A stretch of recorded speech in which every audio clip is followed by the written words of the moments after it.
Buenas tardes, profesor. Soy el alumno Eduardo Octavio Mercado Vanegas para dar respuesta a la actividad 3 de la materia de expresión oral y escrita, donde debemos efectuar un ensayo argumentativo y posterior a él hacer una pequeña explicación de lo desarrollado en el ensayo de acuerdo a unos parámetros determinados. Para el presente ensayo hemos determinado la siguiente pregunta. El diseño de la estrategia militar es un proceso racional al cual le daremos respuesta a través de nuestro ensayo y nuestra posterior explicación. Es así como para la presente explicación hemos generado una pequeña agenda compuesta por 6 puntos así. Primero, unos objetivos planteados que trazarán nuestra pequeña explicación. Asimismo, una introducción acerca del tema principal. Asimismo, un contenido del trabajo donde entraremos a debatir y a explicar la posición o la tesis de dos grandes expertos en materia de estrategia.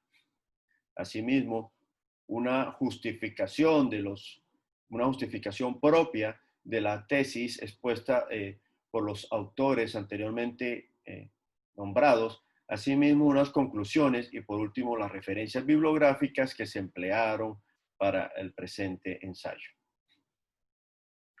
Es así como hemos planteado como los siguientes objetivos. Primero, el de identificar la importancia de la estrategia militar como un pilar fundamental de la consecución de objetivos a nivel nacional en un Estado.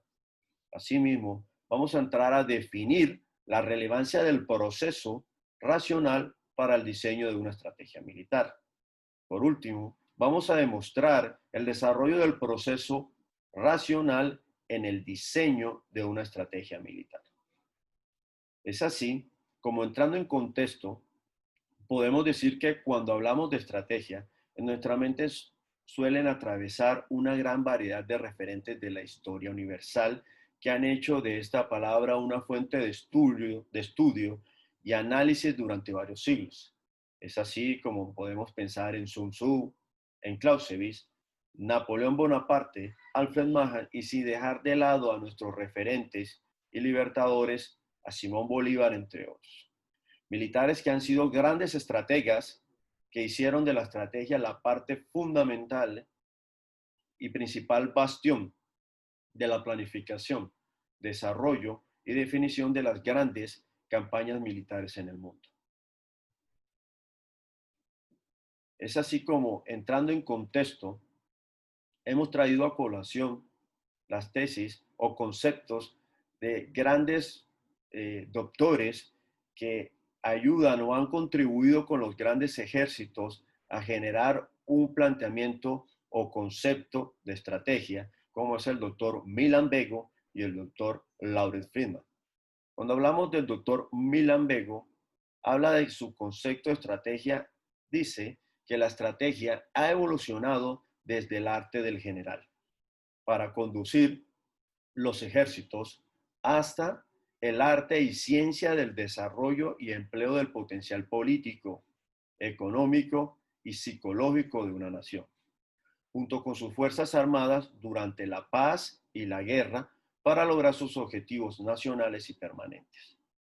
En cuanto al concepto del doctor Lawrence Friedman, manifiesta que la clave de la estrategia es que implica la existencia de un conflicto entre dos o más actores determinados a conseguir un objetivo.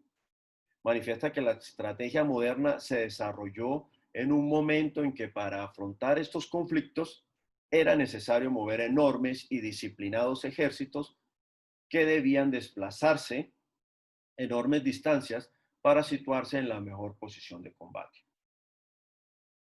Es así como considero que, ante la tesis del profesor Friedman y aterrizando esta postura de forma responsable al conflicto armado que se vivió en Colombia con la extinta guerrilla de las FARC, podemos evidenciar la perspectiva de la estrategia desde un aspecto de diseño por procesos, donde ambas partes se dedicaron durante más de 50 años a generar una estrategia evolutiva y prolongada que requería de una constante actualización de sus procesos internos con el fin de alcanzar los objetivos propios de cada organización.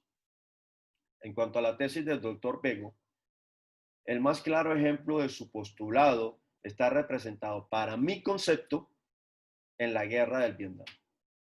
Desde mi análisis, lo veo en especial proporción representado en las fuerzas del Vietcong y el Erving, en cabeza de sus líderes naturales, y que durante todo el desarrollo de la guerra estos explotaron de manera efectiva cada uno de los elementos que componen este gran sistema de la estrategia. Estos conceptos y sus respectivos autores son materia de estudio y grandes referentes en la milicia, en la política y universidades con programas de economía. Y hasta en los mismos deportes podemos decir también por su forma sistemática de ver la estrategia desde la esencia de una evolución de los procesos propios de cada organización y una perspectiva racional de quien asume el rol de líder. Es así que, para concluir, podemos definir las siguientes conclusiones. Primero, el diseño de la, y para dar respuesta con la pregunta que iniciamos, podemos concluir lo siguiente. Primero, el diseño de la estrategia militar sí es un proceso racional, ya que como proceso implica una serie de pasos y subprocesos evolutivos y escalonados, más la suma de una serie de insumos que nos generan como producto final la consecución de los objetivos nacionales propios de un Estado. Segundo, la capacidad humana que permite pensar, evaluar y actuar de acuerdo a ciertos principios de optimidad y consistencia para satisfacer algún objetivo o finalidad se puede percibir o se encuentra representado por el potencial humano. Y tercero, y no menos importante, podemos concluir que los factores que moldean la estrategia militar son la política, la economía, la religión y los intereses propios de los estados. A continuación, las referencias bibliográficas empleadas para realizar el presente ensayo